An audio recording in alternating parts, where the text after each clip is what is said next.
بسم اللہ الرحمن الرحیم۔ آج ہم آپ کو فرعون کا واقعہ سنائیں گے۔ فرعون کی بیٹی اور اس کی باندی مشاطہ کا واقعہ۔ حضور اکرم صلی اللہ علیہ وآلہ وسلم شب معراج میں بیت المقدس کی طرف جاتے ہوئے مصر کے قریب ایک مقام سے گزرے تو انہیں نہایت ہی اعلیٰ اور زبردست خوشبو آنے لگی۔ آپ صلی اللہ علیہ وآلہ وسلم نے حضرت جبرائیل علیہ السلام سے پوچھا کہ یہ خوشبو کیسی ہے؟ جواب ملا کہ فرعون کی بیٹی کی باندی مشاطہ اور اس کی اولاد کی قبر سے آ رہی ہے۔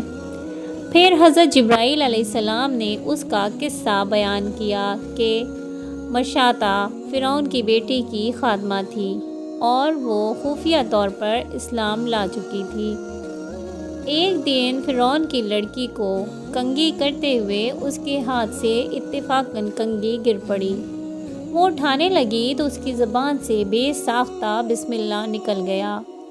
اس پر شہزادی نے کہا کہ آج تو نے بڑا عجیب کلمہ بولا، رب تو میرے باپ فرعون ہی ہے، تو پھر تم نے یہ کس کا نام لیا ہے؟ باندی نے جواب دیا، فرعون رب نہیں بلکہ رب وہ اللہ ہے جو مجھے اور تجھے اور خود فرعون کو روزی دیتا ہے۔ شہزادی نے کہا، اچھا تو میرے باپ کے سوا کسی اور کو اپنا رب مانتی ہے؟ اس نے جواب دیا، ہاں میرا، تیرا اور تیرے باپ کا، سب کا رب اللہ تعالیٰ ہی ہے۔ شہزادی نے اپنے باپ سے کہلوایا۔ وہ سخت غضبناک ہوا اور اسی وقت اسے برسرِ دربار بلوا بھیجا اور کہا، کیا تو میرے سوا کسی اور کو اپنا رب مانتی ہے؟ مشاطہ نے کہا کہ میرا اور تیرا رب اللہ تعالیٰ ہی ہے جو بلند اور بزرگی والا ہے۔ فرعون نے اسی وقت حکم دیا کہ تانبے کی جو گائے بنی ہوئی ہے اس کو خوب تپایا جائے اور جب بالکل آگ جیسی ہو جائے تو اس کے بچوں کو ایک ایک کر کے اس میں ڈال دیا جائے، آخر میں خود اسے بھی اسی میں ڈال دیا جائے۔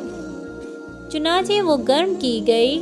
جب آگ جیسی ہو گئی تو حکم دیا کہ اس کے بچے کو ایک ایک کر کے اس میں ڈالنا شروع کرو۔ باندی نے کہا، بادشاہ ایک درخواست میری منظور کر لے، وہ یہ کہ میری اور میرے ان بچوں کی ہڈیاں ایک ہی جگہ ڈال دینا۔ فرعون نے کہا، اچھا تیرے کچھ حقوق ہمارے ذمہ ہیں اس لیے مجھے منظور ہے۔ اس کی دونوں بچیاں اس کی آنکھوں کے سامنے اس میں ڈال دی گئیں اور وہ فوراً جل کر راکھ ہو گئیں۔ پھر سب سے چھوٹے کی باری آئی جو ماں کی چھاتی سے لگا ہوا دودھ پی رہا تھا۔ فرعون کے سپاہیوں نے اسے گھسیٹا تو اس نیک بندی کی آنکھوں تلے اندھیرا چھا گیا۔ اللہ تعالیٰ نے اسی وقت اس بچے کو زبان دے دی۔ اس نے بآواز بلند کہا، اماں جان افسوس نہ کر، اماں جان ذرا بھی پس و پیش نہ کرو، حق پر جان دینا ہی سب سے بڑی نیکی ہے۔ چنانچہ انہیں صبر آ گیا۔ اس بچے کو بھی آگ میں ڈال دیا گیا اور آخر میں ان کی ماں کو بھی اسی آگ میں جلا کر شہید کر دیا، اور یہ خوشبو کی مہکیں اسی کے جنتی محل سے آ رہی ہیں۔ سبحان اللہ۔ محترم سامعین، امید ہے آپ کو آج کا واقعہ ضرور پسند آیا ہوگا۔ چینل کو سبسکرائب کرنا مت بھولیے گا اور ویڈیو کو لائک اور شیئر ضرور کیجیے گا۔ انشاءاللہ جلد ملاقات ہوگی۔ اللہ حافظ۔